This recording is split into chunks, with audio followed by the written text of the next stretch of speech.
Ako još uvijek želite imati baštu i obilje povrća u njoj, septembar je pravo vrijeme za to.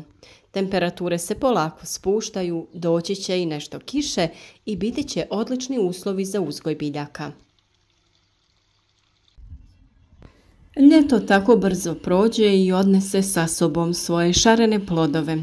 Istina, paradajz, paprika i tikvice mogu se brati još i u septembru. Tu su i slatke tikve koje ćemo jesti cijelu zimu, pa i mahune, tamo do prvih mrazeva.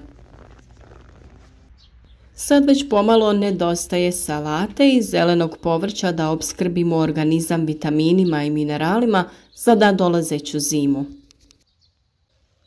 Pa isto kao što se drva za zimu nabavljaju u rano ljeto, tako i organizam već sada treba opskrbiti svime potrebnim, što će nas držati zdravima i vitalnima zimi tamo do proljeća. Upravo zato ovaj mjesec možete posijati i posaditi povrće koje će zbog topline zemlje, dovoljno vlage i još uvijek dugog razdoblja sunčane svjetlosti brzo rasti i napredovati.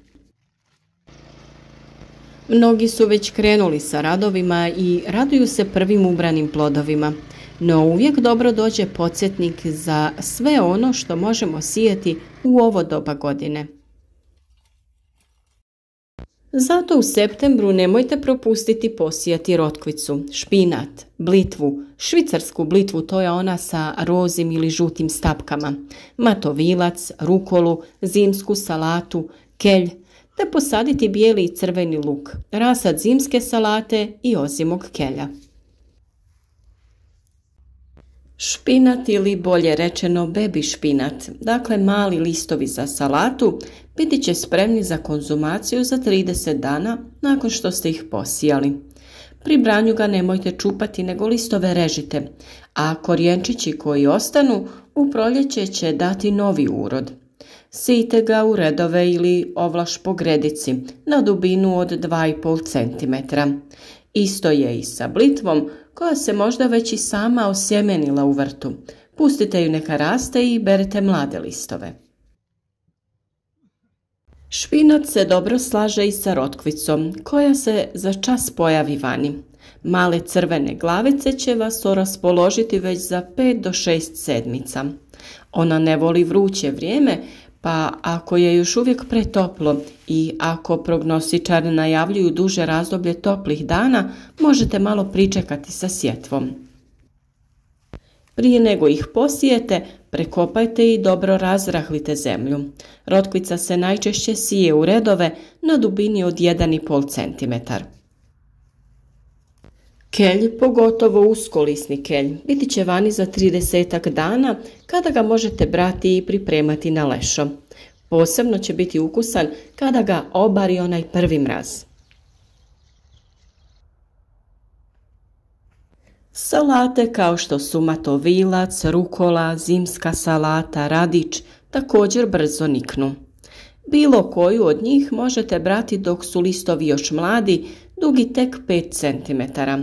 Škarama odrežite listove i pustite ih da rastu dalje. Dobar susjed im je luk.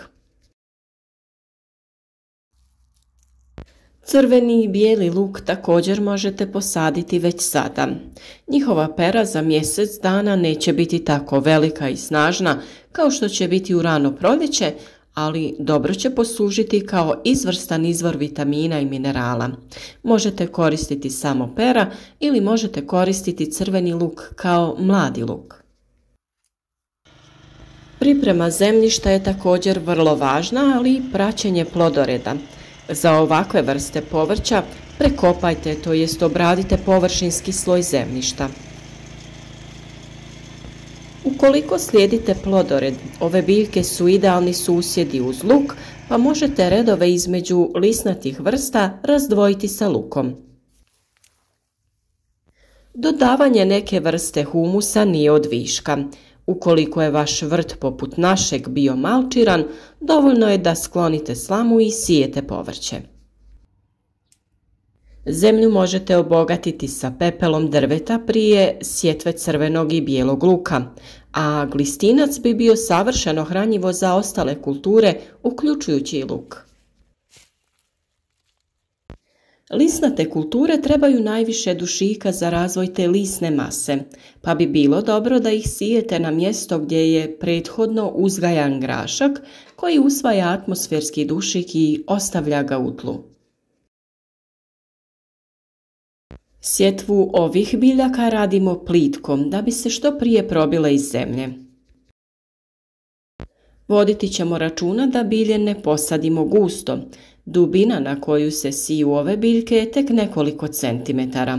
Dovoljno samo da prekrijete ih sa tankim slojem zemlje.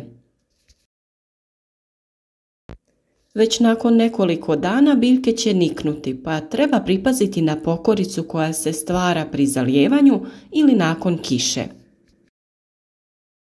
Budući da tlo brzo gubi vlagu, najbolje je tlo između biljaka malčirati. Zato možete koristiti slamu ili osušenu travu nakon košnje. Mi smo se uvjerili da biljke puno bolje napreduju kada je oko njih malč. Osim toga što on zadržava vlagu u tlu, on će održavati i temperaturu oko biljke, što zna biti jako bitno u tim zimskim danima. Upravo iz tog razloga često preporučujemo malčiranje. Na poleđini vrećica sa sjemenom imate informaciju o trajanju uzgoja pojedine biljke, pa tako potražite biljke kraćeg ciklusa kako bi stigle dati plodove prije mrazeva. To je vrlo važno ukoliko još želite uzgojiti tikvice, grašak, boraniju. Kod graška i boranije važno je da to budu niske sorte. Za grašak to je čudo Kelvedona, a za boraniju Berggold. Kada se radi o krompiru, za berbu mladog krompira možete ga sijati na otvorenom ili u vrećama kako smo vam pokazali u proljeće, te na taj način imati mladi krompir za berbu za oko mjesec dana. Naravno da sve o uzgoju ovog povrća možete pronaći u pojedinačnim video savjetima na našem kanalu, pa uvijek podsjetim sve one koji su novi tu da zaprate naš kanal, jer će tako redovno pratiti sve savjete vezano za radove u vrtu i voćnjaku. Podržite naš rad i tako što ćete ostaviti like ispod videa ili napisati neki komentar. Možda imate pitanje na koje uvijek rado dajemo odgovore. Ukoliko su u vašem kraju zime malo oštrije, možete nešto kasnije da vaše gredice prekrijete improviziranim plastenicima. Jednostavna konstrukcija i najlon biti će dovoljni da vam osiguraju zimu punu vitamina. Naravno da ćemo u narednom periodu da tome posvetimo veću pažnju, pa svakako ostanite s nama. Ukoliko još niste započeli sa uzgajanjem zimskog povrća, još uvijek imate vremena da posijete i posadite velik broj vrsta. Cvjetnjake i dalje treba održavati, uklanjati ocvale cvjetove, pogotovo kod trajnica i ruža, jer stvaranje plodova i sjemenki nepotrebno iscrpljuje biljku. Ljetno cvijeće će cvjetati i biti lijepo sve do pojave prvih mrazeva, zato ga prihranjujte jer što je ono duže posađeno, to će više hranjiva potrošiti. Ipak, to nemojte činiti sa ukrasnim drvećem, živicom, ružama i trajnicama jer bi mogli potjerati mlade izbojke koje bi mraz mogao uništiti. Do sredine oktobra ljetno cvijeće treba počupati i prekopati cvjetnjake, te ga pripremiti za sadnju novog u jesen ili na proljeće. Ako vam mraz uništi ono ljetno, na njegovo mjesto možete posaditi na primjer mačuhice ili potočnice. Krajem septembra možete posaditi i zimzeleno drveće i grmlje, a vrijeme je i za sadnju lukovičastog i gomoljastog cvijeća koje je otporno na hladnoću poput visibaba, zumbula i narcisa.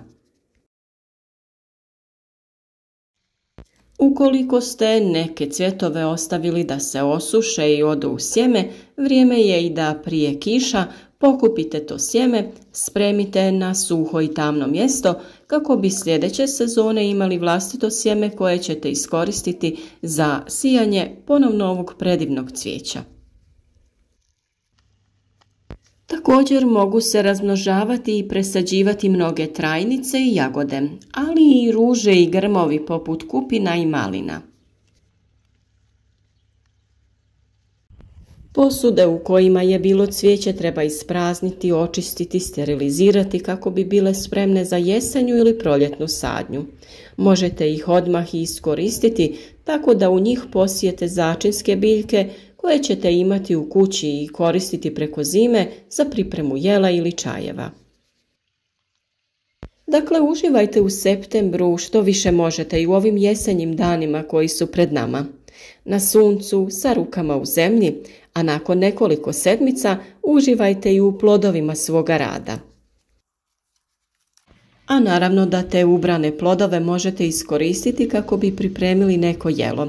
U kadrovima kako mi pripremamo neka jela možete uživati na našem kanalu, družiti se s nama i možda dobiti neku ideju šta da pripremite u jesenjim danima. Ostanite nam zdravom, koristite plodove vašeg rada i uživajte u ovim divnim jesenskim danima.